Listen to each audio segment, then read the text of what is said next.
Here's a really simple way to make a template for your wax seal stamp frames. The first thing I did was I stamped my stamp head onto an ink pad just as I normally would with a rubber stamp. And then after I got a good clear image, I cut around the outside and then I also cut out the inside. Next, I found a picture that I wanted to frame and I sized it down in Photoshop and I printed it on photo matte paper. And then I got my template and I played around with where I wanted the frame to go. And now we want to trace around the template.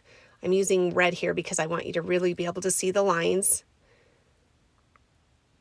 And you don't need to trace the inside because you won't be able to see the inside. You'll only be able to see where you're placing the stamp. We are going to pour and scrape the frame because it's a ruffle frame and I didn't want to just paint it with gold or silver. I wanted it to look kind of like a ruffle. So here we are going to scrape off the excess wax and then come back in with a cold palette knife and get off all the residual. Next, we're going to melt our clear wax. I'm going to put in the description all of the information on our clear wax because I get a lot of questions about it. So if you have any questions, you can find the answers there.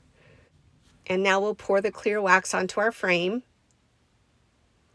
And you have a guide around where you can see to place your stamp head.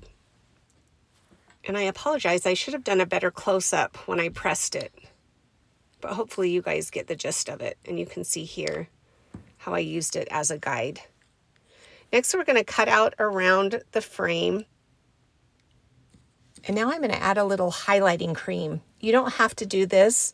I just thought it made the frame just pop a little bit more. Now we'll place it back into the stamp head. I warmed my stamp head a little to get it to stick. You can also use like a little bit of water, like just wet it slightly. That seems to add a little suction that helps it stay in there so that it doesn't fall out as you're pressing it back into the wax.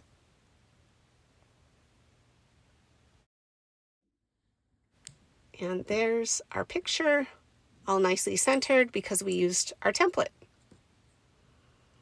And then you want to use a double-sided sticker to attach it to your envelope or magnet or however you decide to use it.